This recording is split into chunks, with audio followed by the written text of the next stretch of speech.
Bonjour les amis. Alors aujourd'hui la vidéo va porter sur la volonté et l'autodiscipline. Comment exercer ma volonté? Comment atteindre mes objectifs, perdre du poids ou me mettre au sport? Je ne sais pas pourquoi je cède à mes tentations, pourquoi j'abandonne au moindre effort, pourquoi j'ai autant de mal à passer à l'action, pourquoi je remets systématiquement ce que j'ai à faire à plus tard et au fond de moi j'entends cette petite voix qui me dit « Tu ne feras pas plus demain qu'aujourd'hui ?» Pourquoi mes résolutions prennent l'eau au bout de 3 mois? Je commence une activité, un projet, quelque chose qui me tient à cœur pourtant. Je suis enthousiaste et plus le temps passe et plus je m'essouffle jusqu'à laisser tomber. Alors je déprime, mon manque de confiance en moi fait un bond exponentiel et je sens que je suis attirée dans la spirale descendante. Et au loin, je vois l'apathie qui me guette et qui me tend ses immenses tentacules gluantes. Boum! Mon obstacle se prénomme volonté et autodiscipline. Alors, c'est quoi la volonté? Eh bien, on va voir ça tout de suite. C'est parti, mon coco! La volonté, c'est la capacité de prendre une décision et d'utiliser nos facultés pour atteindre le but souhaité. C'est la maîtrise de soi. C'est quand on est capable de ne pas flancher face à un désir immédiat. Dans la volonté, c'est une partie de nous qui sait que l'autre partie déconne et elle va tenter de la contrôler. La volonté, c'est notre capacité à contrôler nos attentions, nos émotions et nos désirs. Bien gérer, ça peut influencer notre santé, nos ressources, nos relations, notre vie en général. Plusieurs facteurs expliquent le manque de volonté. D'abord, les troubles psy, comme l'aboulie et l'atonie. Alors, l'aboulie, ça se caractérise par un manque de volonté et l'atonie par un manque de tenue physique et psychique. La volonté, c'est la compétence primordiale. C'est celle qu'on devrait apprendre à développer dès la petite enfance. Plusieurs études scientifiques démontrent que la volonté permet de mesurer plus efficacement la performance dans l'enseignement que le quotient intellectuel. C'est quand même important. On mise beaucoup sur le quotient intellectuel. Sans une volonté, sans une autodiscipline, le quotient intellectuel, j'ai envie de dire, ne sert presque à rien. Une volonté plus aiguisée donne de meilleurs résultats scolaires, de meilleurs résultats tout court, je dirais, je rajouterais. Tout ce que je veux atteindre repose sur une seule et une seule chose, la volonté et l'autodiscipline. Autodiscipline, volonté, c'est the couple, c'est le couple star. L'autodiscipline va permettre de mieux gérer ma volonté en vue des objectifs que je veux atteindre. Alors, parlons de l'autodiscipline. Alors, plus on est aligné à son objectif, c'est-à-dire que plus l'objectif est cohérent avec ce qu'on veut, j'en parlerai après un peu plus loin, la discipline va suivre tout naturellement.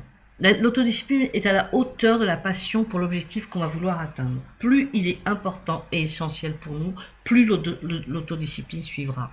C'est une façon de faire rentrer la rigueur dans l'organisation d'un objectif, dans l'organisation de sa vie en général. C'est notre boussole, elle nous permet de ne pas nous tromper de sens. Ça va être la capacité à nous pousser à agir sans tenir compte des émotions qui nous traversent. Parce que beaucoup fonctionnent sous la force, la puissance des émotions. Mes émotions sont down, je suis dans l'apathie. Mes émotions sont en haut, j'y vais, j'ai la pêche, j'ai l'enthousiasme. L'autodiscipline, c'est faire avec et sans ses émotions. Et quand on l'associe à la persévérance et à la détermination, c'est un allié extrêmement puissant. Alors, la volonté, l'autodiscipline, bon, c'est pas juste un ultime concept du développement personnel pour occidentaux privilégiés du XXIe siècle. Non, pas du tout. Toutes les religions, tous les courants spirituels, depuis que le monde est monde, nous parlent de la volonté. Lao Tzu, par exemple, celui qui dirige les autres est peut-être puissant, mais celui qui sait maîtriser lui-même a encore plus de pouvoir. Et chez les musulmans, on entend beaucoup parler, surtout depuis ces dernières décennies, on entend beaucoup parler du djihad, qui signifie littéralement combat, effort. Quand on parle du combat de guerre sainte, ça c'est le petit djihad, ou djihad mineur. Mais le grand djihad, ou le djihad majeur, est le combat que l'on mène contre soi, et qui est le plus difficile à mener, car c'est le combat contre son propre ego. Alors comment faire? Eh bien en fait ça se passe dans le cerveau, là-haut, dans la caboche. Il y a 3 parties, cerveau limbique, gestion des émotions et production d'hormones, cerveau reptilien qui assure les fonctions vitales, c'est le plus ancien, et le petit nouveau, le cortex préfrontal. Cortex préfrontal. préfrontale, je vous l'écris. C'est la partie la plus récente dans l'évolution qui assure nos fonctions cognitives supérieures, comme l'attention, l'apprentissage, le langage, la mémoire. Et il a un rôle aussi plutôt intéressant. Il intervient dans l'adaptation de nouvelles situations, celles qu'on ne peut pas faire par automatisme ou par réflexe. Sa malléabilité lui permet des capacités d'apprentissage quasi infinies. Donc la volonté relève de cette partie du cerveau, le néocortex préfrontal.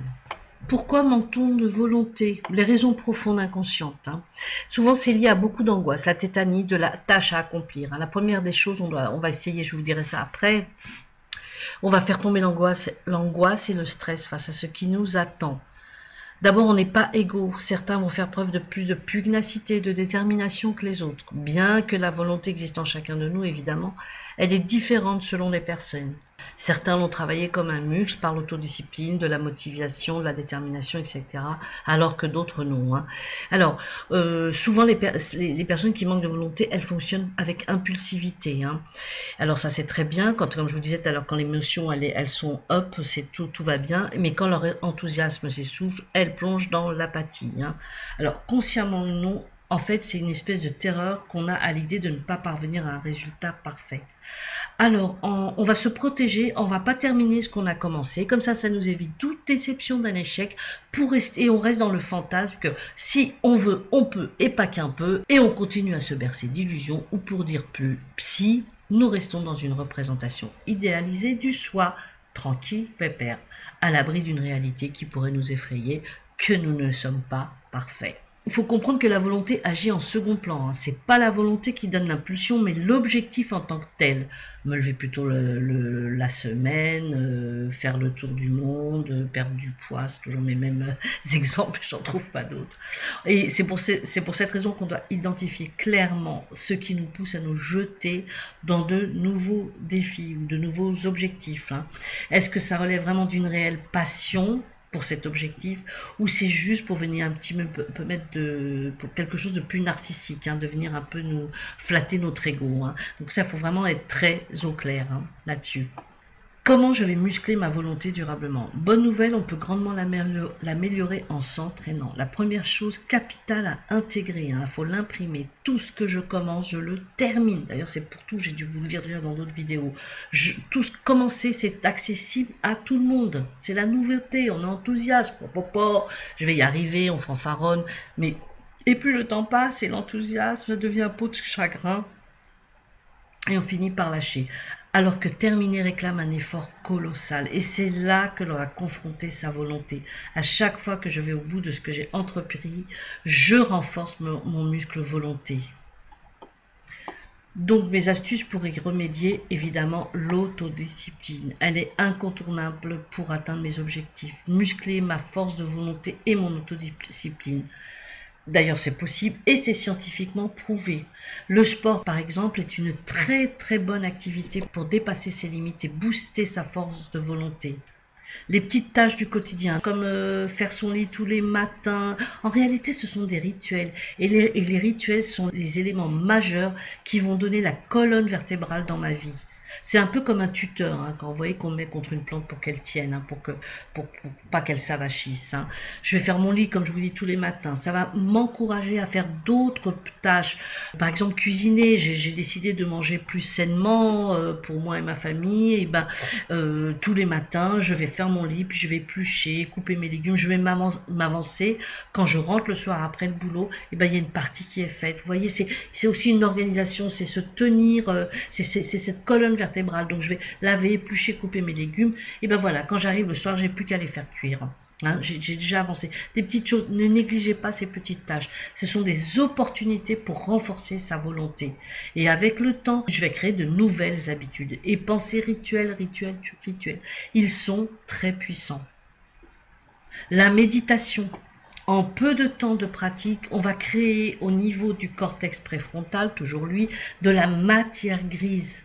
Ça va augmenter le flux sanguin au niveau du cerveau au même titre que la musculation va irriguer nos muscles. Cette pratique va abaisser le stress. Je vous l'ai dit, c'est très lié au stress et à l'angoisse, la volonté, de se mettre à un challenge qu'on pense qu'on ne va pas atteindre. Donc ça va abaisser le stress en augmentant sa concentration. Ça va favoriser une meilleure volonté et surtout de la constance parce que je vais être moins soumis à la jouissance immédiate, la jouissance à court terme. Ben, ce baba au rhum qui me fait de l'œil dans la vitrine de la pâtisserie, je le vois, il me donne envie, mais c'est pas grave. Je me l'offrirai ce week-end parce que le week-end, j'ai le droit de m'offrir une petite douceur. Et je sais reporter, j'apprends à me frustrer. Et les petits pas, une étape après l'autre, progressivement. C'est vrai que l'énormité de la tâche peut, comme je vous disais plus haut, me déclencher du stress et de l'angoisse de ne pas y arriver. Donc, petit à petit. Comment on arrive au cime de la montagne? En commençant par le premier pas. Donc, étape par étape, je découpe mon... C'est un gros morceau que je dois avoir. Je le découpe, je vais faire du sport. Et ben, je vais commencer 20 minutes à courir. Et puis, je vais le faire 3 fois par semaine. Après, je vais le faire un jour sur 2. Après, je vais augmenter le temps, etc. Étape par étape, pour éviter la culpabilité, le stress, la sidération, tout ça. Donc on fonctionne étape par étape. Et la bonne humeur, les personnes qui sont généralement de bonne humeur font preuve de plus de détermination, à contrario des gens déprimés qui manquent de fait de volonté. La joie, vous savez comment on peut l'obtenir? Elle peut venir de la concentration que je mets à faire quelque chose.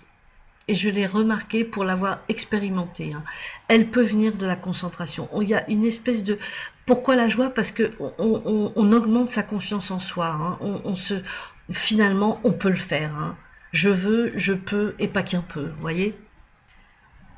Parce que la passion, l'objectif qui me fait vibrer, l'impulsion de passer à l'acte pour réaliser cet objectif et mon outil discipline, tout ça va favoriser ma joie. Parce que ma confiance en moi. Donc en un, je reprends. Je termine tout ce que je commence, c'est impératif. En deux, les petites actions du quotidien, les petites tâches. D'aucuns diront, mais oui, bon encore, c'est pas ça qui va me changer. C'est vrai qu'on a toujours le fantasme que pour s'améliorer, pour atteindre un objectif ou changer des choses dans sa vie, il faut que ça passe par des actes qui en imposent un bouleversement. On ne peut imaginer que ça passe par ces petites actions. Et c'est là que l'on se gourre. Comme je le disais plus haut, ces petites tâches du quotidien sont à prendre avec beaucoup de sérieux. Ce sont elles qui vont me mener là où je veux aller. En deux, les petites actions du quotidien, les petites tâches. En trois, la méditation ou les moments de silence. Cultivez et répétez ces moments dès que vous le pouvez, pas quand vous le pouvez, dès que vous pouvez. Essayez de rester un moment dans le silence, à cultiver, répéter ces moments dès que vous le pouvez. Et en trois, comme je le disais, on cultive la joie et la bonne humeur. Donc important, ce que je tenais à vous préciser, à bannir, à proscrire, il faut mettre un panneau attention danger, la velléité. Vous devez la retirer de votre mental. La velléité, c'est fanfaronner le soir en pensant que le matin n'arrivera pas. Je m'explique. Quand il y a velléité, en général, il n'y a rien d'autre. La velléité est certes une volonté, mais de principe, qui n'est jamais suivie des faits.